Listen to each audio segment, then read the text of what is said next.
La antigua Roma. Para estudiar la antigua Roma tenemos que tomar en cuenta que históricamente se ha periodizado la historia de Roma en tres etapas.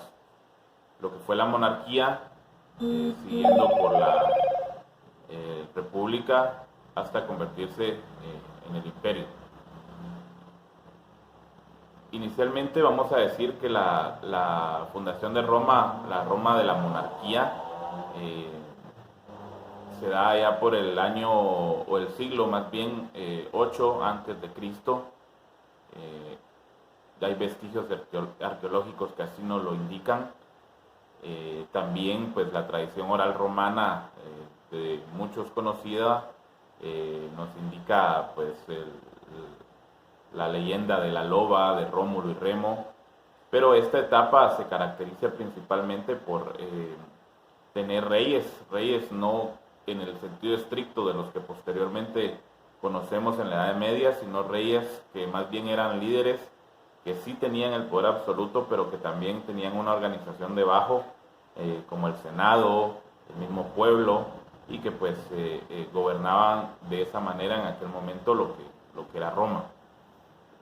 Precisamente Rómulo es el primer rey, eh, para luego pasar en una etapa de varios reyes hasta que pues finalmente una serie de contradicciones dentro de la sociedad romana, principalmente impulsada por familias poderosas ya de aquel entonces en la sociedad romana, dan ese salto hacia lo que posteriormente se conoció como la República, eh, que estudiaremos pues ahorita a continuación.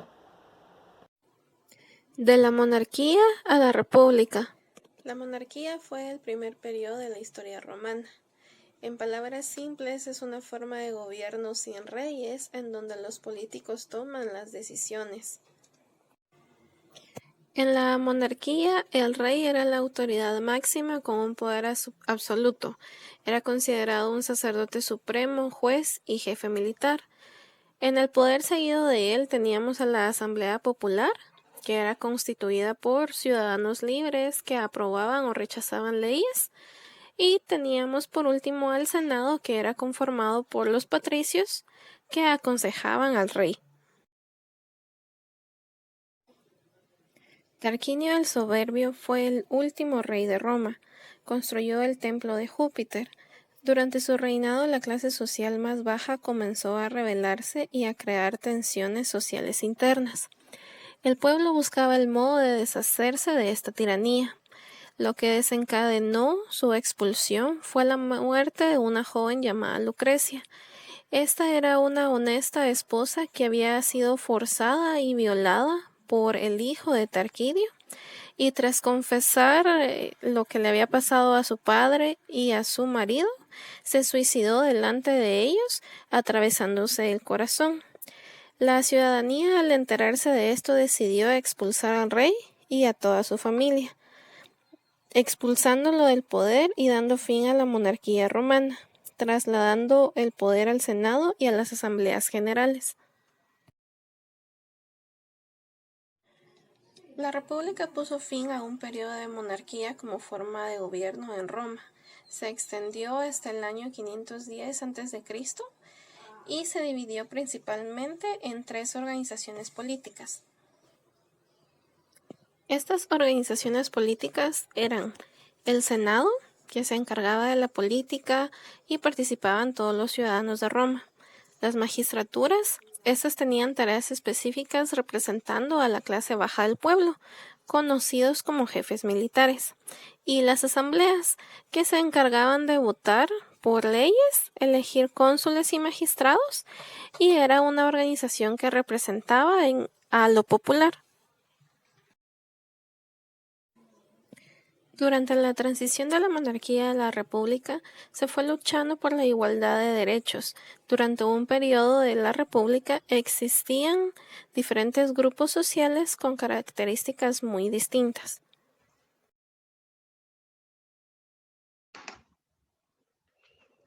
Saludos, licenciado, y vamos a seguir nuestra exposición hablando un poquito sobre los cargos públicos y las clases sociales que conformaba la República Romana. Como ven, ya dimos nuestra introducción, ¿verdad?, de lo que era la República Romana y cómo fue su transición también. Entonces, vamos a hablar un poquito sobre los cargos políticos. En este caso, vamos a hablar sobre el Senado. El Senado, más que todo, participaban todos los ciudadanos y eran los encargados de la política, ¿verdad? Estudiaban cuál era la organización política de la República. Luego encontramos lo que son las magistraturas y las magistraturas se encargaban de las tareas, de algunas tareas específicas. Tenían también, eh, tenían también el cargo de representar a la clase baja del pueblo. También eran conocidos como jefes militares. Y como vemos acá, las magistraturas también se conformaban con distintos puestos, ¿verdad? Por ejemplo, el cuestor, el censor, el cónsul, ¿verdad? Entonces, cada magistratura tenía diferentes cargos. Luego de esto podemos encontrar lo que son las asambleas y de las asambleas pues encontramos una por cada clase social que ahí se formaba, ¿verdad? Una por los plebeyos, una de los patricios y una del ejército. Estas asambleas eran encargadas, más que todo era para votar leyes, elegir cónsules, elegir magistrados y también era una representación, ¿verdad? Una organización que representaba lo popular del pueblo. Y vamos a empezar con lo que son las clases sociales. En este caso vamos a empezar por los patricios. Los patricios eran más que todos los que tenían el poder más alto en la sociedad romana, ¿verdad?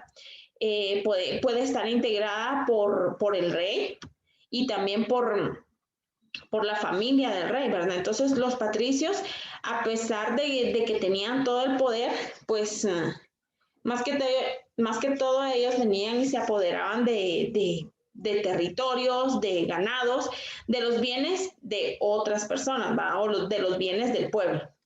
También encontramos lo que son los plebeyos y los plebeyos eran los ciudadanos libres. Estos estaban conformados por comerciantes, por campesinos, por artesanos y gran parte lo formaban lo que era personas que integraban el ejército. Luego de estas dos clases sociales también podemos encontrar los esclavos, ¿verdad? Entonces, muchas gracias.